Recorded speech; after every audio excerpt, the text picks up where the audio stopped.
Welcome to the Imperial Security Bureau podcast, where we interview leaders in cybersecurity. Today, we have an awesome guest. His name is Andrew Wilder. He's a CISO, and he's awesome to talk to. He's a LinkedIn top voice. Let's go to his LinkedIn, actually. Here we are. Check it out. Here's Andrew's LinkedIn. Top information security voice. He's been a speaker at conferences. He's a CISO right now at Community Veterinarian Partners. Been VP and CISO of several companies. He spent 18 years at Nestle as their regional CISO. This man's seen a lot, and I'm excited to chat with him. He does have a website, cybersecurityintheboardroom.com. He'll talk about it. Here he is. If you want to engage with him, go to his website, connect with him on LinkedIn. He's also big on YouTube. Check it out. Type his name into YouTube. He's all over. He's got like 10 videos, top hits. So I'm excited to talk with Andrew. Here we go. Well, all right. Welcome to the podcast, Andrew Wilder from St. Louis. How are you, sir? I'm great, Blake. How are you doing? You know, when we met before, you told me that you were a Star Wars fan, and I believed you, but now I really believe you. So you have definitely called my bluff here. Oh, yeah, in case it wasn't obvious enough. And that's kind of how I asked if you want to be on the podcast. I started by chatting with you about Star Wars, and you told me your birthday is on May the 4th. I'm jealous.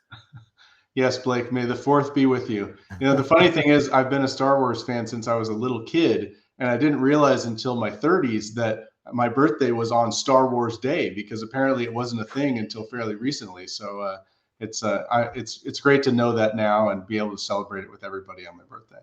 Do you have any birthday traditions that revolve around Star Wars now? Birthday traditions for Star Wars? I don't know. At least one time, one of my kids got me a Darth Vader koozie for my birthday. I do have a nice koozie collection, and that was a good one. But I don't think I have a specific Star Wars tradition yet, but that might be a good thing to start building. It may be. I find now that ever since I started this wall in my office, it's very easy for my family to know what to get me for birthday and Christmas now. They just add something to it. So either a Star Wars t-shirt, I'm all for it. If it makes their life easy too, right? They know exactly what to get me. But that leads us into our warm-up question. What is your favorite Star Wars movie or show? My favorite Star Wars movie or show is the very first one, A New Hope, or Episode 4, if you will. And I gave it a little thought after you and I talked about it, but that one has so many classic lines that we all know today. You know, these aren't the droids you're looking for and things like that. It's just, there's so much good in that one. And look, I really loved Empire Strikes Back. I really love Return of the Jedi. I saw those many, many times as a kid too. I love that they started rebooting the franchise again and going through, 1, 2, and 3, and 7, 8, and 9. And I've loved all of those movies as well, but nothing beats, for me, the classic. The scene when they're in the trash compactor, shut down all the trash compactors on the level or whatever. Man, that stuff's awesome to me. I really like that. So yeah. What was he saying? I can't remember now, but that scene is rummaging through my brain right now. Yep, and they've got that. Shut down all the trash on the detention level. Yes. Shut down all the trash. Shut down all the garbage matches on the detention level, will you? Do you copy? Shut down all the garbage matches on the detention level. Something like the that. The little one-eyed snake thing is in there trying to eat him and stuff. And yeah, pretty cool. It was classic, man. Classic. Yeah, it wouldn't be anything without those. But I do really like the Andor series and Rogue One. Okay.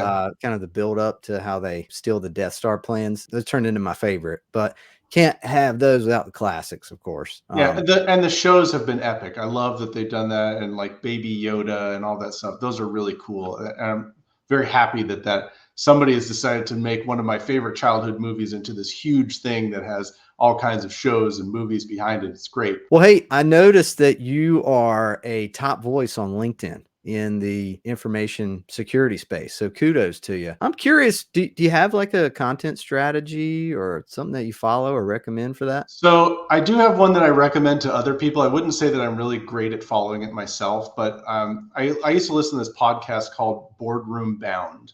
The guy named Alex Lowry, who was the deputy COO at JP Morgan, I think it was. And he would have on people related to boards, but a lot of times he'd have other kind of side things like recruiters. And then one time he had this LinkedIn expert on. And the LinkedIn expert, they gave this philosophy called the 3-1-1 rule. And the 311 rule for LinkedIn posting or any kind of social media posting is that 3 times within a time period. Now, let's use a week, but you don't have to do it in a week. You can do it in a month or whatever. 3 times you post something that's value add to your network. So I'm going to share a recent article about cybersecurity. I'm going to give my insights on it or say something funny or put some good hashtags or tag some people that I know who might be interested in it. And that's going to create a discussion and people are going to find value in that. So that's the 3 part. So majority of your time is adding value. 1 is something that's kind of personal. So I spoke at an event, or something happened with my family, or something happened with me, or I got an award or a certificate or whatever. And then the last thing, the other 1, is that one I can ask for something. So whether I'm kind of selling a service or I'm working with a startup and I want people to check them out, whatever. So I'm not just bombarding people with asks. I'm not bombarding people with personal stuff, but the majority of the stuff that I bring is a value add. So I like that 311 rule, and people that I mentor and stuff, when they say like, hey, what should I post on LinkedIn? I try and give them that rule. And it's a good guideline. You don't have to follow it 100%, but I think it's helpful. Yeah. I'm gonna have to rewatch and digest those later. But so, I'm trying to figure out the whole content strategy myself, right? And starting this podcast is part of that, because prior to this, I felt like, I was putting out content, but it mostly was silly recruiter stuff. Yeah. And my audience is other recruiters. That's not going to help me at all, right? As a recruiter. Nope. So this is part of a new strategy to try to attract what's called your ICP, or ideal customer profile. And I do love, making placements in the cybersecurity space. And I find that I have a lot of friends. Like, I look around in my friends group, and a lot of them are in cybersecurity, and I'm like, well, maybe these are my people among the software development community as well. But the only thing, though, that I'm torn over is that whenever I put up something silly, a little skit, the engagement is way higher than if I put up a little podcast clip that's trying to add value, be serious, give something that would be of value, right? Yeah. The engagement's super low. And I'm like, oh, man, have you found the same thing? I think that you're right, but I think if you follow the 311 rule, you might start to see more engagement in the serious things that you're doing. Everything that you post gives some kind of a, this is what's valuable to me, this is who I am, something like that. So of course you want to drive engagement, and that's good, but I think you want to show people, even if you're getting less engagement, that here's the valuable stuff that I bring. And by the way, every once in a while, I'm going to post something really funny and you're going to love that, but stick with me and I'm going to give you some valuable stuff too. Good stuff. Yeah. And not that I want to become this or maintain this, because I've heard it's a lot of work, but how did you become a top voice, and how do you maintain it? What's going on behind the scenes? So top voice. So at some point you get selected by LinkedIn to answer questions. So they have these they're not really articles. They're kind of like a seed of an article, and I'll have a topic like how do you advance in your career in cybersecurity? And then it'll have like 5 sections of the article that'll say like, early career or mid-career, or, mentors or coaches or something like that. And it'll tell you like which one of those kind of sub bullets do you want to add something to? And if you add things to those articles and then other people like or interact or engage with your comments, and you do that enough times, then you become a top voice in whatever subject you are adding that to. So yeah. Okay. Apparently people like the stuff that I was saying on those articles enough that it and there's some sort of algorithm behind it as well. But I did enough of those things and people liked them that they made me a top voice. Very cool. Yeah, I get invited to answer some of those, and I have a couple of times. Okay. But sometimes the questions seem like it's like, duh, or maybe my first thought is like, who's asking this? Like, and then they also answer the question for you on the page. The answers are already right there. And it's like, well, I don't need to add to this. They've already answered it. Why are they asking me? They got the answer right there. Well, maybe you could add some color to it, or some humor, or something else that'll add more value to the content. Well, I try to add a little comment, but then it says I'm not adding enough characters, right? I want to add something short and sweet. And they're like, well, you got to have at least 175 characters or whatever it is. And I'm like, well, I don't have enough to, I can't contribute here, I guess. So next.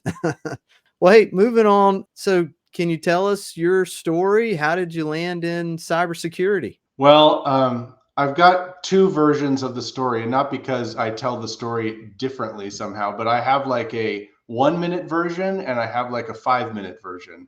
And the 5 minute version goes back to the very beginning, and the 1 minute is kind of more condensed. So it's your podcast, Blake. It's your call. I want to go Be back careful to your what you wish childhood. for. I want to talk about your mom and dad. No, I'm just kidding. You can do the 1 minute version. That'd be fine. Okay, 1 minute version. So that's pretty easy. I started in cyber in consulting through HP. I worked for 3 different companies as a consultant in cyber. That was Bank of America, DHL, and Nestle. I got job offers from all 3 of them as a consultant. I guess I was doing a pretty good job. And I chose Nestle because I fell in love with their culture. I was there for 18 years in progressive leadership roles. Just every 2 or 3 years, I get more scope, more team, more budget, more responsibility. When I left Nestle in 21, I was the regional CISO of Americas, Asia, and Europe. Then I went over to a company called Hillenbrand. It's an industrial manufacturing company. I was a global CISO for them, built their program from the ground up. And since the middle of last year, I have been the retained CISO for a company called Community Veterinary Partners, and also kind of building their program from the ground up as well. Nice. Now, did you start as like a network engineer, or what was the No. ground floor? Started as really doing projects in cybersecurity around vulnerability management. Okay, got it. Yeah, I know there's like 52 different jobs within the cybersecurity space, and everybody's looking for a way in, right? Yeah. And you're in the top spot now as the CISO, right? So kudos to you, man. You made Thanks. it. It's the most stressful job in the whole industry. How do you deal with the stress of the job? How do you deal with the stress? That's a good question. If you let it, the stress can really overwhelm you. So you have to be really conscious of it, and you have to be kind of fighting against it all of the time.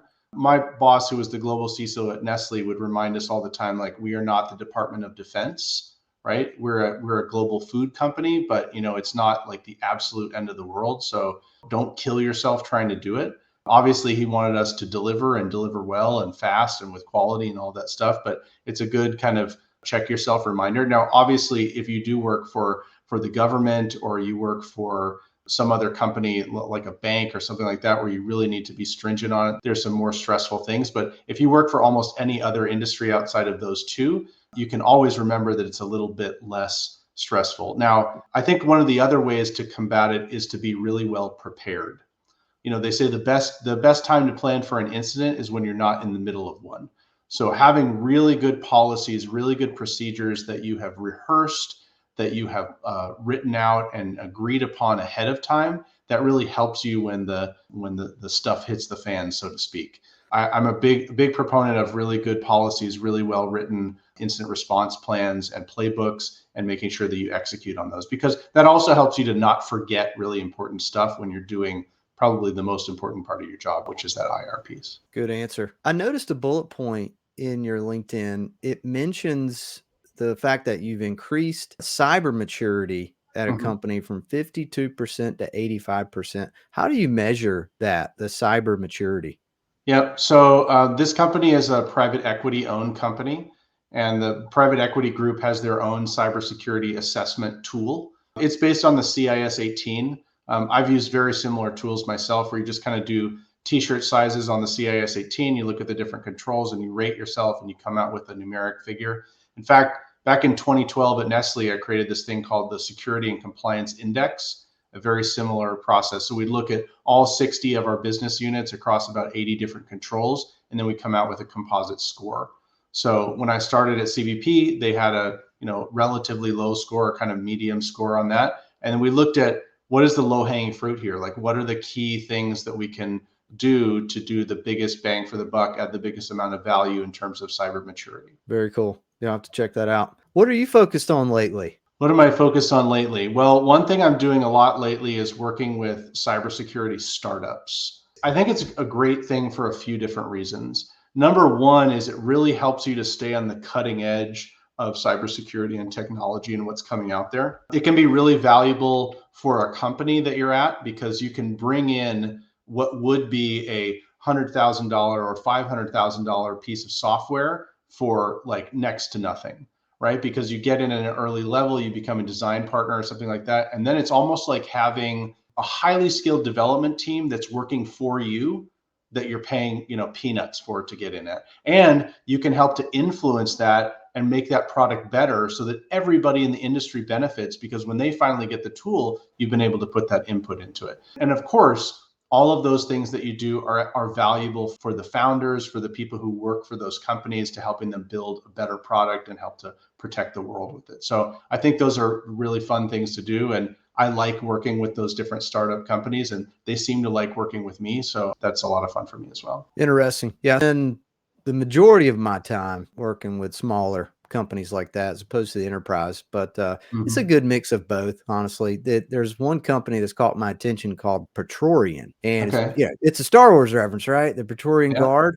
And I was like, oh, what a fantastic name for a cybersecurity company. Praetorian, if you're listening right now and you are not getting good talent for the jobs that you have posted, I can help you right now. Here's your guy. I would right love here, to help you. Blake Williams. I'm your guy. I was meant to partner with your company. So are there any emerging threats that you're seeing that CISOs and cybersecurity teams should really be focused on right now? Well, Blake, I don't think you could talk about emerging threats today if you didn't talk about the use of generative AI in cybersecurity.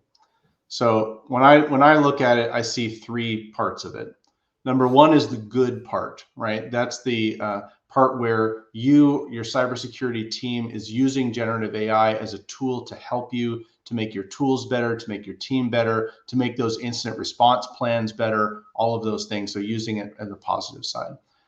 Then you've got the side of the business wanting to use it and how the business uses it securely. If you look at things like people being able to buy a Chevy Tahoe for $1 by kind of tricking a AI chatbot into it, the business is going, kind of diving headfirst into this thing, and there's some guardrails that we need to help put around it to make it more secure. And then, of course, there's the ugly side of it, which is attackers using it. If I think about it from an attacker perspective, number one attack vector is email, right? And how do you train people to look at phishing email? Well, it has bad spelling, it has bad grammar, all of that stuff, looks weird or whatever. So you look at those things using, any kind of large language model, you can create very unique and very professional looking phishing emails that people won't be able to use those kind of standard tricks to find. And it'll make things more difficult for us as practitioners trying to prevent it. It's going to be impossible, I feel like, because you're right. I mean, about these elaborate phishing campaigns. It was just yesterday. I got a text message from my CEO, and she needed my help with something. She was in a meeting. Gift cards? She needed me to buy gift cards, and it was a secret, like, surprise to reward an employee. And I like, it's like the third or fourth time I've gotten this same text thread. I'm like, here we go again. So I try to see how far it can go. Of course, they want you to text them photos of the gift card rack. And I just steal a photo off of Google real quick, one that looks like it's from Target or whatever. And I make sure a lot of time's gone by, so I didn't just like zip there immediately. Yep. But I mean, eventually I'm just like, hey, I've been messing with you the whole time. Like, how many people fall for this? Do you really want to continue doing this with your life? Like, is there anything you could be doing right now? You're really ruining yourself. Like, you're ruining your mental health by doing this. Blake, let me tell you a story. I don't think this was scheduled to be part of our podcast, but last month I hosted a conference with the FBI in St. Louis, and we had people from the Secret Service, from CISA, and one guy who is a local police officer in the St. Louis police force, who's part of an FBI task force. He talked about a thing called pig butchering. You know about pig butchering? Never heard it. So pig butchering comes from a Chinese word, and it refers to fattening up your prey before going in for the slaughter. So they started to investigate where all these pig butchering things are coming from. Now, most pig butchering are romance scams, getting people to invest in some sort of cryptocurrency that's making a ton of money every day, and then letting them see that through fake apps or fake websites, and then getting them to invest their 401k or sell their house or whatever, because they're going to make so much money, and then disappearing at that point after you've stolen everything. But what they found out when they investigated where these attacks are coming from is that there is human trafficking going on in Southeast Asia. They are kidnapping people. They're putting them in these big kind of prison facilities, And for 16 hours a day, they are texting people to buy gift cards. They are doing romance scams. They're doing all this stuff. They showed a picture of a lady's desk with like 18 different cell phones on it, all of them open to WhatsApp or iMessage or whatever. And they're all doing these scams all over the place to people all over the world. So when you're texting back with someone, it's probably somebody in Southeast Asia or something like that who's being forced to do this to try to extract money from us.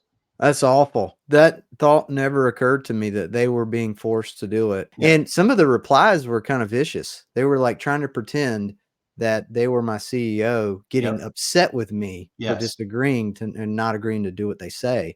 And they were like even going to the point where they said I was fired. But it had never occurred to me that they probably had, they're being forced to do this. They've got 18 phones in front of them. They get replies. They have a script. They follow the script. That's crazy. And the deep fakes are crazy too. Last year, there was somebody in my family who was fooled by a deep fake AI generated keynote speech that Elon Musk was doing. And he was on stage talking about this AI day trader bot. And the person I'm talking about was actually in the process of hooking up with whoever was on the other end in a WhatsApp chat. And I'm like, wait, WhatsApp? Delete it. Delete everything. Stop talking. And I'm just like, wow, what percentage of people are falling for this stuff? Because to somebody that has an eye for it, you can spot it. I mean, any little thing, you know, how they spell something, something doesn't make any sense, but obviously it's working on a large percentage of people or they wouldn't be doing it. They wouldn't keep doing it if it didn't keep working. And if you think about your parents or your friends who are not in information technology or whatever, I mean, you can see how people could fairly easily fall for it. What are your predictions for just the rest of this year? The rest of this year? Well, I think we're going to see a proliferation of additional breaches and attacks. It's going to keep happening. You saw recently the United Healthcare one. There was what do they call it? A double extortion ransomware that was being done on them. So, you've heard of, ransomware, but then they'll go back and say, oh yeah, now you've already paid well. Now we're going to do something else with your data. I think that'll continue to happen. I think we'll see things around quantum starting to come to play. You're seeing that technology get cheaper. And there's been articles that I've read about nation state attackers that have been stealing encrypted data for years, knowing that once they get quantum decryption, they can then take that data that they stole over the last few years, even though it's encrypted, and then decrypt it using quantum decryption. So how do we start to use quantum well? How do we encrypt ourselves with that and all the change that's going to happen there? So those are the big things that I see. And beyond that, I think, there's a lot of stuff around data security. If you look at CIS 18 that we talked about before, number 3 there is data. So protecting your data, knowing where your data is all the time, and those identities that manage that data, whether it's, SaaS or kind of non-SaaS or non-human identities. How are you looking at the way that that data is being protected? How often should people change their password? That's a controversial question. So when you force people to change their password, you end up getting sequential passwords usually. Like they've done studies to show now you'll just say, oh, my password is Blake Williams rules 1 2 3 4, and then next week it'll be. How'd you know that? Blake Williams rules 5 6 7 8 with an exclamation point at the end.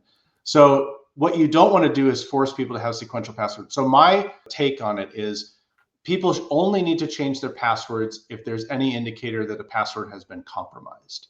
The strongest passwords that you have are the ones that you know that are long and strong, and that's probably the one that you use to get into your password vault or you use on your personal machine at home or something like that. So you want to make sure that you have some good, long, strong passwords. And besides that, use a password manager. And then if there's any indication that things are compromised, then you rotate those. But that's it. And if you ask me for my password for 99% of accounts, I have no idea what it is. It's in my password manager. It's a long random string of characters that I have no idea what it is. Oh, okay. So you're not even making them up. You're letting them. No, I'll do a password generator and do a 99 character, just completely random. No one's going to guess that. Oh, wow. Okay. I've seen those and I'm like, no, I'll never remember that. But then I guess that's the wise thing to do. That's the point of it. And it autofills on your browser, it autofills on your phone. So I don't have to remember it. It's just going to autofill it for me. Right. Good point. And the future of that really is pass keys. UB keys are great, right? Those things that are hardware-based token. So like the things that I really need to protect, I put those with YubiKey protection, and then I have to plug in the device. I have to touch it. So it has to be me and it has to be a physical thing. So even if somebody was somehow able to get into something, they'd have to have that physical device, which unless they steal it from me, they don't have. Well, it's interesting. You're talking about the quantum computing, quantum decryption. So it's like a password that might have been stolen in some data breach 10 years ago or 5 years ago, and I'm Mm-hmm. still using that password. It may just be a sitting duck out there waiting to be decrypted Yeah. and hacked. You know about this website called Have I Been Pwned? No, never heard of it. So free website developed by a guy who I think still works for Microsoft. A really great guy. And what he does is he takes all the data from public data breaches and he puts it into his database. Now, it's not searchable for an attacker, so I can't go in and say, give me everybody's password, but you can go in, you can enter any of your email addresses and see if those have been involved in any kind of public data breach. And then if they have, of course, you'll want to change the password that you're using on that account. Obviously, never reuse passwords, right? Don't use the same password for any other access that you have. But that's a good website, not only for you, but for all your listeners to go. You can check out your accounts there. And in fact, you can check out your password there. So you can type your password in and let it see if it shows up in any of the password breach databases. Okay. We'll have to have Jamie pull that up post-production. Yeah. Talking about security tools and websites and things like that, what are some of your favorite security tools? My favorite security tools, I talked about working with startups. If you go to RSA, I'm going to answer the question in a weird way. If you go to RSA, the most interesting thing that you can go to is like the startup throwdown or the startup challenge. Because what you see there, those are the problems that are being solved right now at the cutting edge of cybersecurity. So favorite tools are going to be ones that are coming. And my favorite tool today is not going to be my favorite tool next month or 6 months from now or whatever. Now, my go-to sources of information are CISO groups. I'm very fortunate to be in a number of really awesome CISO groups, and they share information with each other all the time. And the great thing is you can go there and ask a question. If I'm looking for a new piece of software, that's where I'm going to go. I'm going to go to one of my CISO groups. I'm going to say, what are you guys using for email security, and see what people come back with. That's the best way that I find to get information. But my favorite way to stay up to date on cybersecurity is a guy named Brian Krebs. Ever seen Brian Krebs before? Brian Krebs is like the most hard-hitting cyber reporter that's out there. He always has great stuff, and he brings it before other people do. And he gets personally targeted by hacker groups because he's calling them out and showing the stuff that they're doing. So really interesting guy, brave guy, like taking it for everybody else.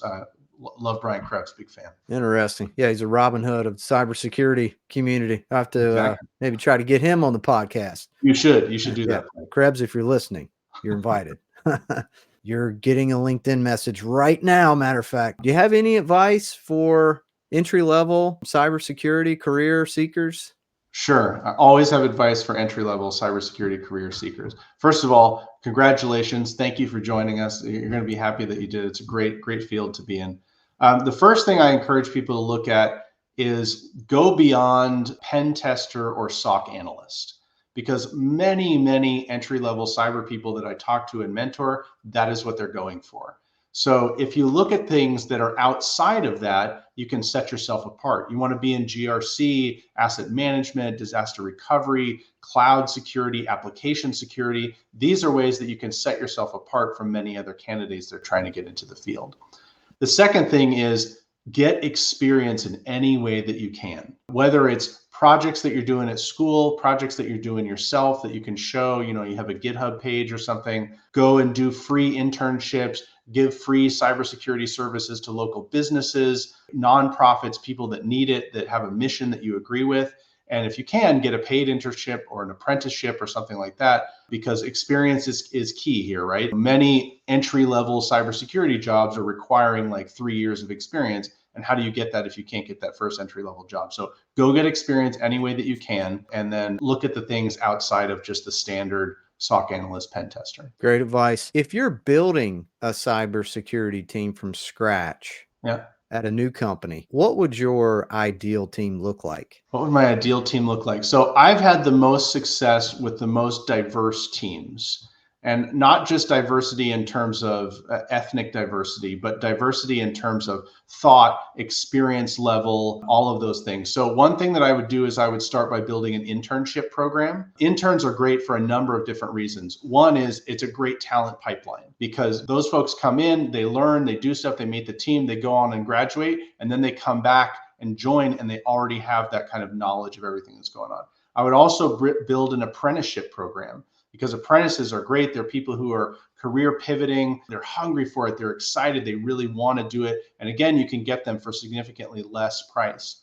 The other thing that I would look at is an international security team. So you can hire just as much of talented resources as you can in the US, in Latin America, in Asia, in Africa, and you can get really good resources that cost a lot less money. And if your budget for security team is based on money, you can get 2 or 3 or even 4 times as many resources by sourcing people internationally. And because we all work remotely, or many people work remotely, there's an opportunity there. Obviously, you'll probably need some good, boots on the ground, get some good leaders in there as well. And for me, a lot of it is about cultural fit, people fit, team fit, that kind of thing. Those soft skills that you either have or you don't. Are you going to show up on time? Are you going to be excited? Are you going to want to learn new things? Those are things that you either have or you don't have.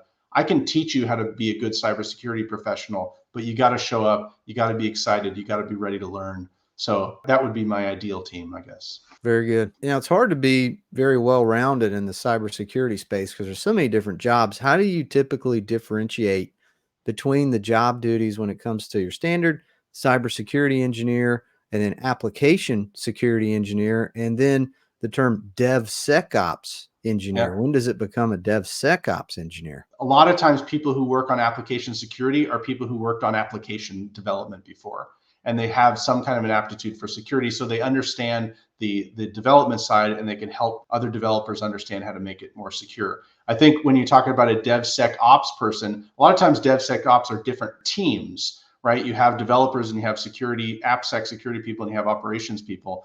But you can have people who are cross DevSecOps engineers. And what you do there is you kind of cross-pollinate. So I remember at Nestle, a guy who said, I really want to be a DevSecOps engineer. So we put him in the ops side for a while. We put him on the dev side for a while. He was already from the security team. So he got to kind of develop that. And that helps people be more well-rounded and develop empathy for their peers, because now they understand by spending a day in your chair or in a day in your shoes or whatever, figuring out what it is that you do, so they understand how to better work together, I think. What are your thoughts about the current job market in 2024? It's interesting. I would also say it depends on who you ask as to what kind of response you will get. I think cybersecurity jobs are healthy right now. You see a number of them being posted. There's a number that was given by a cybersecurity training company some years ago of 4 million open cybersecurity jobs. And this number is often given to people who are looking to get into the industry. I'm not sure that that number is totally accurate.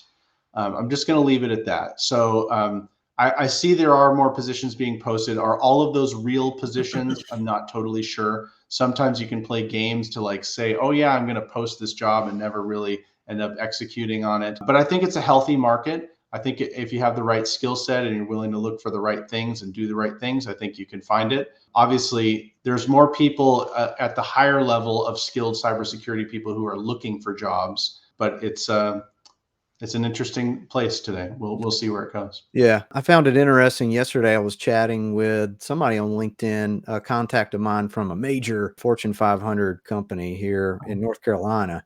And I was on their website. They've got 1,500 jobs posted, Wow. a lot of them in cybersecurity.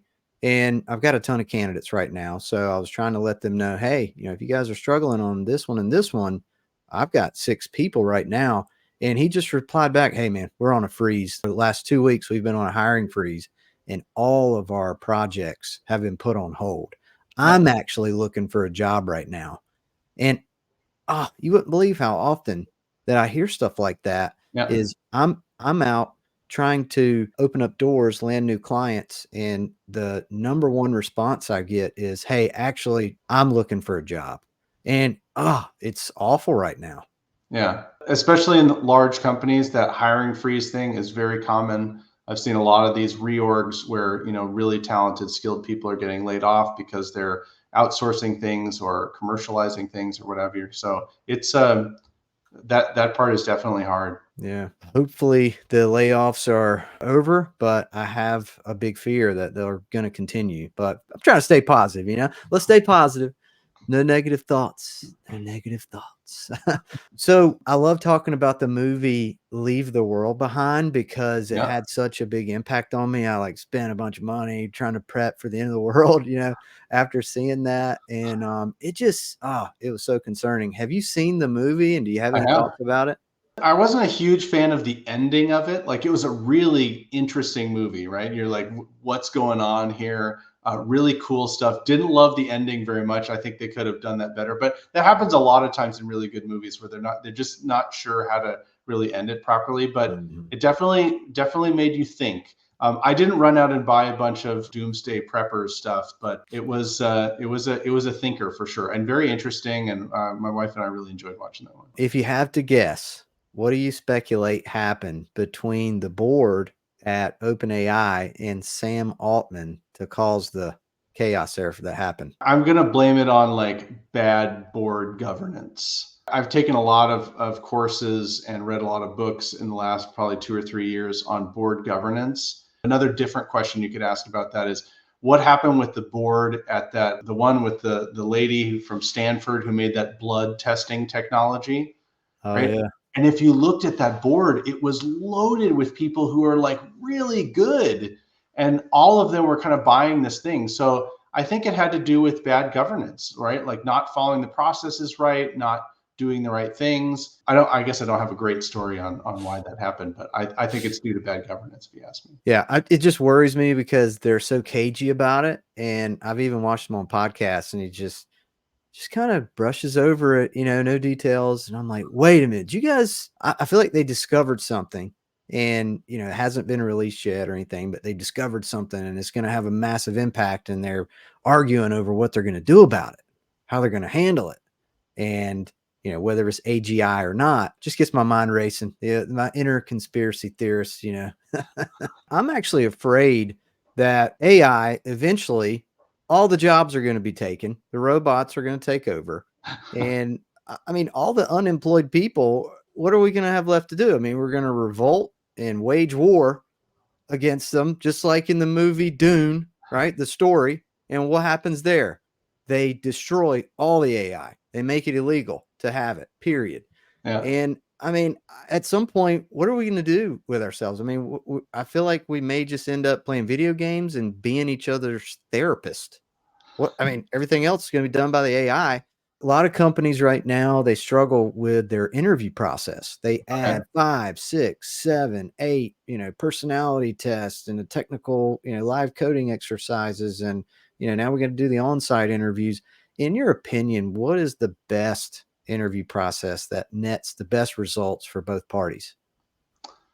I like the question. I will say, usually within a couple of minutes, I can tell whether or not someone's going to be a good fit for the team or not. I think the best interview process is a recruiter that understands the role. And that's a challenging thing to say from the beginning. So finding a recruiter that understands the role to be able to ask those right kind of screening questions. I've never had that problem. I don't know.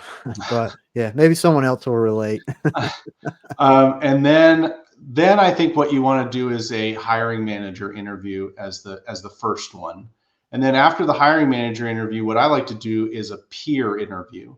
So people that would be peers to this person, being able to ask them technical questions. And then if you're in an organization where you want to do and it also depends on the role too, right? If you're going for a CISO role, you're probably going to talk to the CFO or general counsel or the CEO, depending on the role and its placement in the organization. So then after you've gone through those couple of levels, then going to that one. I don't think it needs to be drawn out. In fact, I've also seen people do all of the rounds of interviews like in one afternoon.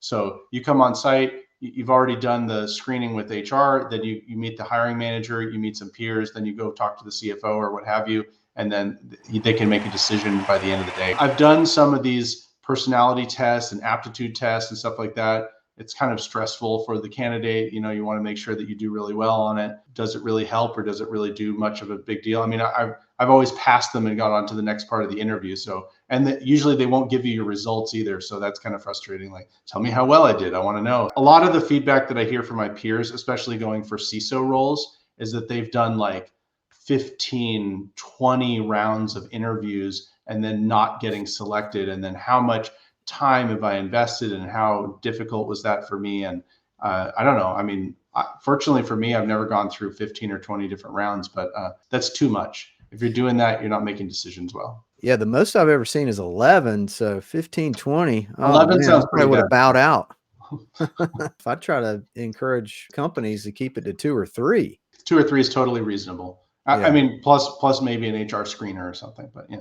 There you go. A wrap-up call with HR to talk about benefits and working Yep. at the company and answering questions and stuff like that. We don't really count that as an interview, but you can. It's a step. It's a step in the process, yeah. It is. But yeah, if it goes beyond 5 steps, honestly, I typically just bow out. I don't want to be a part of it. I already know what kind of nightmare that's going to be. Let another recruiter work on that. It gives you insight into how that company makes decisions. So if you're going in for a CISO role and you've got to do 15 or 20 interviews, imagine when you want to buy, $1 million piece of software. How many hoops are you going to have to jump through for that? Right. So, bureaucracy city for sure. And that's what a lot of candidates complain about, especially at the larger organizations. You don't really hear about that at the small startups, but how do you typically retain security talent? Like, what keeps them happy and engaged at a company? Yep. So one of my best retainer programs has been development plans. So giving people, I devote 10% of my team's time to development, and that's working time, right? Not, Friday afternoon or whatever, but, whether it's a chunk of time where you're going to go to a boot camp or something like that, or whether it's time per day or something, however works best for you. But knowing that you have a development plan and that in a certain amount of time you're going to get a certification or you're going to get a diploma or whatever it is, that keeps people engaged. And people don't want to walk away from that. I've seen that as a very powerful talent retention plan. And anytime HR balks and says they don't want to pay for that, I remind them, like, look, well, we cannot pay for that, but then you tell me how much it's going to cost to hire for this position again, because now we're going to have a chance that this person's going to leave because we don't have a retainer program with them. And I think everybody should have talent development as part of their job. But if you don't, then you as a leader can go implement it in your team, and you can help to create your own retention plan for your own people. Yeah, I agree. The development plan is key, and having a well-defined roadmap for the career progression at your company is key. So people don't have to find that elsewhere. You have to think about it for a long time. Like, in this particular role, what is the career path at our company and where can they go from here? And you kind of have to make it an indefinite thing. I mean, even if it's just changing your title from principal to consultative cybersecurity engineer, right? I mean, people feel like they need something every 2 years. I feel like you get the 2-year itch where, hey, my role hasn't changed. I haven't learned anything new. I feel stuck. I feel like I've plateaued. You have to be able to overcome that at your company and not force people to go elsewhere because they feel stuck. And I talk to people having that problem all the time. They feel the 2-year itch. They want to know what else is out there. Right now, I'm like, now's not a good time. Just let's wait until after, especially if they're at a stable company. I'm like, you sure? You sure you want to step into the 2024 job market? I don't know. There's a couple good things, Blake, that I borrowed from Nestle. One is they had a program that they called the triple career path.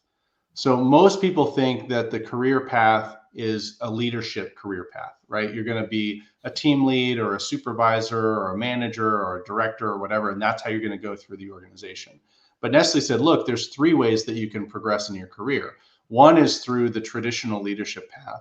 The other one is what they call the expert path. So you could go to an analyst, to a specialist, to an expert, to an architect, something like that. So you have that pathway that people can go down. And maybe there's different levels in there too. And then the other one was a project related path. So maybe you could be a project analyst or a project manager or a program manager or program director, something like that. So looking at that from those 3 angles. And the other thing that we did is we tried to give people, we talked about this before in the DevSecOps part, we tried to give people breadth of experience as well as depth. So, hey, you've been a cybersecurity analyst for a couple of years. Let's go put you into the development team and see how that goes there. And once you give people that really well-rounded understanding, then it's much easier for them to advance up, being able to see how the whole organization works together. Agreed. Yeah, that reminds me of the apprenticeship program that you were talking about earlier. And I feel like a lot of companies are missing the boat there. They have the internships, but not the apprenticeships. And I'm just wondering how, we can kind of grow that, or how you can set that up. Is it like a monthly rotation and a one-on-one based on how many employees that you have in the department, or can one employee take on multiple mentorees, right? I bet they're struggling with how to even set that up. Yeah, so there's a few ways to kind of get past those boundaries. One is you can use your internship program to also be an apprenticeship program. So you can work with companies that do cyber apprenticeships and bring those in. The other way that you can do it is you can bring them in as contingent labor, right? So just like you're doing contractors today, you can bring in an apprentice as a contractor. It works the same way. You can also bring them in as an employee for a short period of time or something like that. So, HR a lot of times will try and put blockers on things like that. But a great reminder of why apprenticeships are so powerful is a lot of companies have these DEI initiatives, right? They're trying to build a diverse talent pipeline. And internships and apprenticeships are amazing ways to build that diverse talent pipeline and bring people into your organization who normally would never come into your organization. And it's just a different way to bring people in. And look, if they don't work or you don't like them, you can find somebody else or swap them out or whatever. That certainly happens. But it's a great pipeline, a great tool to get people in at a reasonable cost and then help them build on their career. Agreed. Yeah, the whole contract to hire concept is very popular, and at some points in my career, that's all I've done. Most recently, doing more perm than anything, but my company, JobBot, we're making a big push right now. We want to hire 1,000 consultants this year for contract consulting gigs, and I feel like that's going to dominate the market, the contract jobs versus the full-time jobs, because companies are going to be kind of skittish on hiring permanent employees for their projects. Because they don't want to have these big layoffs later. So contract resources are going to win now. So it's a way to stay in the game, as a candidate, be open to contracts right now. Agreed. I know we're pushed for time here. It's been fun, man. I really appreciate you coming on the podcast. This is podcast number 4. So I'm still a rookie, but this was fun, man. I've enjoyed it. How can people find you and learn more about you? Well, the easiest way to connect with me is on LinkedIn, Andrew Wilder. I'm pretty easy to find there. I also have a website. It's called cybersecurityintheboardroom.com. So you can go see all the podcasts that I've done. You'll be on there pretty soon, Blake. So a fun way to engage with the content that I've created. All right. Yeah, I have to check that website. Jamie will put it up. He'll have it right across the top here for us. Sounds good. I look forward to that. I've enjoyed it. Well, I hope to have you on again sometime. Whenever I made it to level 2 in the podcasting world, if we've advanced to more like 1,000 views instead of 100 views, we got to start somewhere, right? That's right. I appreciate it, Blake. Have a great day. All right, you too, buddy. Take care. Bye. Bye-bye.